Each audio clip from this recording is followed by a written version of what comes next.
والذين يتوفون منكم ويذرون أزواجا وصية لأزواجهم متاعا إلى الحول غير إخراج فإن خرجن فلا جناح عليكم فيما فعلن في أنفسهن من معروف واللہ عزیز حکیم وللمطلقات متاع بالمعروف حقا علی المتقین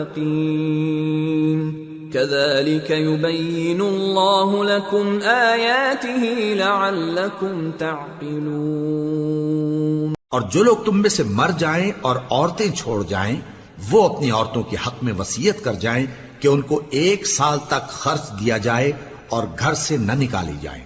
ہاں اگر وہ خود گھر سے چلی جائیں اور اپنے حق میں پسندیدہ کام یعنی نکاح کر لیں تو تم پر کچھ گناہ نہیں، اور اللہ زبردست ہے، حکمت والا ہے۔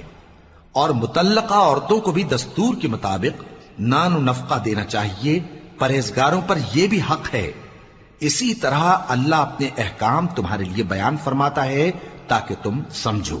أَلَمْ تَرَ إِلَى الَّذِينَ خَرَجُوا مِن دِيَارِهِمْ وَهُمْ أُلُوفٌ حَذَرَ الْمَوْتِ فَقَالَ لَهُمُ اللَّهُ مُوتُوا ثُمَّ أَحْيَاهُمْ إِنَّ اللَّهَ لَذُو فَضْلٍ عَلَى النَّاسِ وَلَكِنَّ أَكْثَرَ النَّاسِ لَا يَشْكُرُونَ۔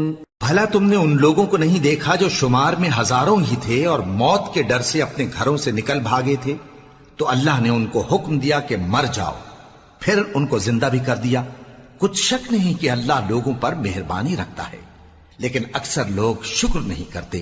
وَقَاتِلُوا فِي سَبِيلِ اللَّهِ وَاعْلَمُوا أَنَّ اللَّهَ سَمِيعٌ عَلِيمٌ۔ من ذا الذي يقرض الله قرضا حسنا فيضاعفه له أضعافا كثيرة والله يقبض ويبسط وإليه ترجعون۔ اور مسلمانوں اللہ کی راہ میں جہاد کرو اور جان رکھو کہ اللہ سب کچھ سنتا ہے، سب کچھ جانتا ہے۔ کون ہے کہ اللہ کو قرض حسنہ دے کہ وہ اس کے بدلے اس کو کئی گنا زیادہ دے گا، اور اللہ ہی روزی کو تنگ کرتا اور وہی اسے کشادہ کرتا ہے، اور تم اسی کی طرف لوٹ کر جاؤ گے۔ أَلَمْ تَرَ إِلَى الْمَلَإِ مِن بَنِي إِسْرَائِيلَ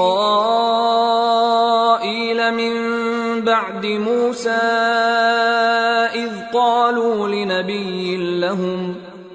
قالوا لنبي لهم ابعث لنا ملكا نقاتل في سبيل الله قال هل عسيتم إن كتب عليكم القتال ألا تقاتلوا قالوا وما لنا ألا نقاتل في سبيل الله وقد أخرجنا من ديارنا وأبنائنا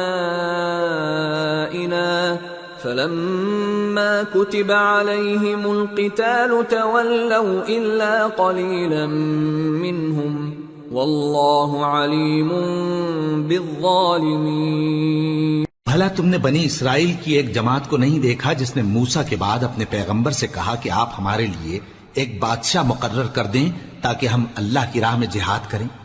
پیغمبر نے کہا کہ اگر تم کو جہاد کا حکم دیا جائے تو ایسا تو نہیں کہ لڑنے سے پہلو تہی کرو۔